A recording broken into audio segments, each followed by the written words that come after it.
that the power is in step 9, the power is in step 3, the power comes in when you've finished all 12 steps, the power you find in step 11. If it's an infinite God, then God can come in anywhere at any time. But I really want to take into consideration in step 2 that I have to come to believe that a power can restore me and see what needs restoring, and that I'm a power, and so I need a power greater than me. And here's where sometimes people like invite in a goldfish or a doorknob or a sock to be the power for their life, and that's not going to work. I need an infinite power. I need something greater than me. And I just tell people, get a garden variety God.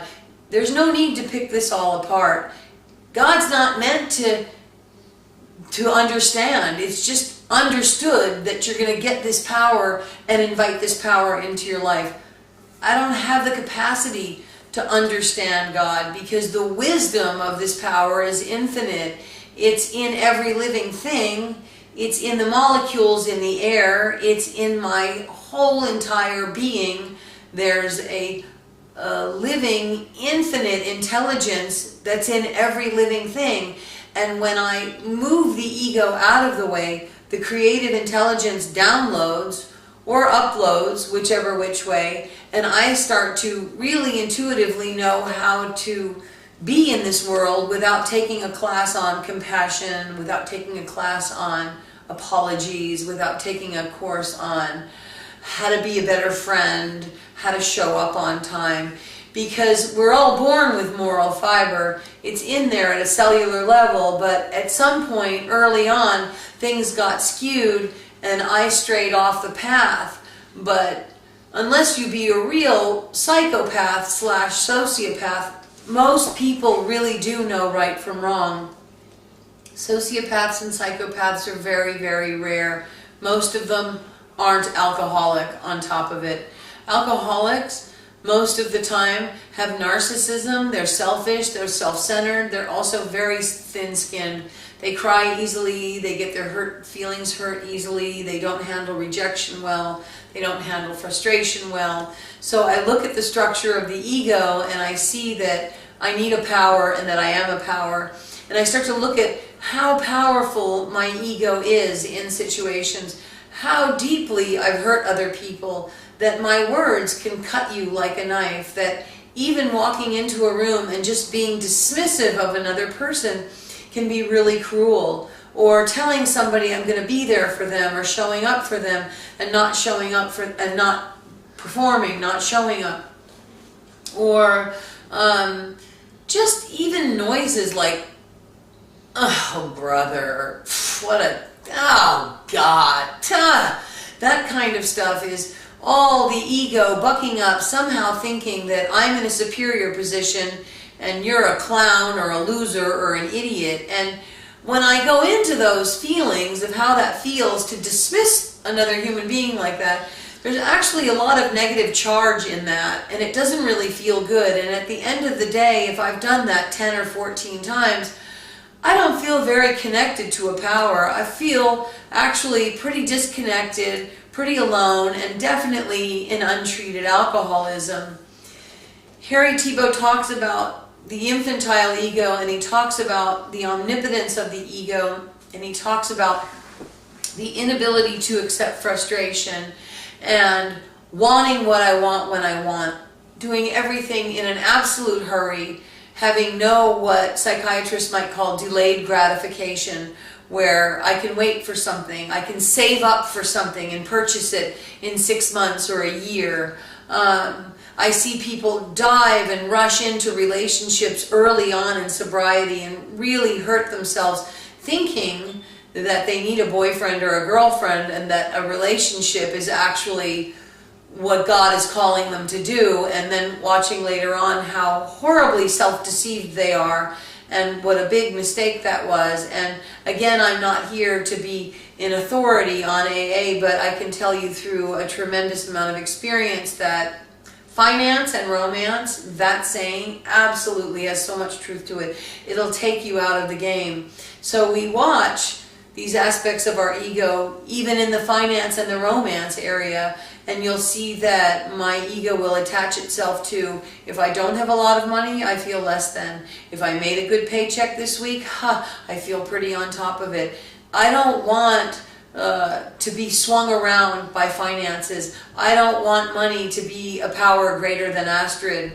And yet, a lot of times it is, because it's the tool that helps us maneuver through society so that I can drive the car I want, or live where I want, or eat the kind of food that I want, take the kind of supplements that I want, wear the kind of boots that I want. And that can drive me. Finances can drive me. Approval seeking can drive me. Getting ahead of whatever I think ahead is can drive me. And those can all be a power greater than self. And the thing is, because I see the ego structure being completely unsatisfiable, I have to know that when I'm in that hamster wheel, turning, going, getting frustrated with people, getting irritable, getting angry, wanting more, that it's never going to end. No matter what I get, it'll be satisfied for 2 or 3 minutes, and then it'll say, get the next thing, this was the wrong thing, exchange it, get something else, go for more, if I can only. And I start to see these thoughts in my mind that are connected to the ego structure, and I see very painful, very deadly, and it can keep me in a position where I'm really miserable, drunk or sober.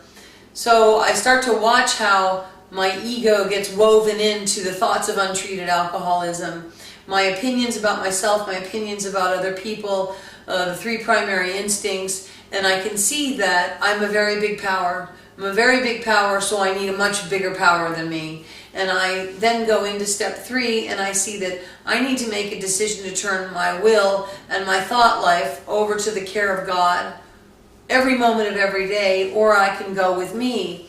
And so this is where I really have to recognize what thoughts are coming from a subconscious level, because every single thought has to be looked at for me. Every single thought. Every single thought, from the moment I wake up in the morning, before I even get out of bed and use the bathroom, I see what was the first thought that came up. And sometimes, right before the thought comes, there's this great peace, and then the next thought that comes says, doomsday's coming. It's going to be a bad day. We're not going to make it. There's not enough. I moved into the wrong apartment. I'm in the wrong business. I'm too old. And I have to immediately squash those thoughts, because they've been wired from my subconscious mind to my conscious mind for so many years that they make me sick very, very quickly.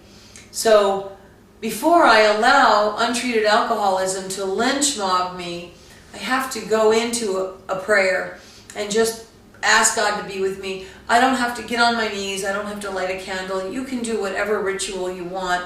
You know, seeking the power through prayer and meditation to improve our conscious contact. There are infinite ways to do it. Whatever works for you. What works for me is just getting really quiet and centered before I even get out of bed. I don't want to start my day in untreated alcoholism. I always give myself plenty of time to be somewhere.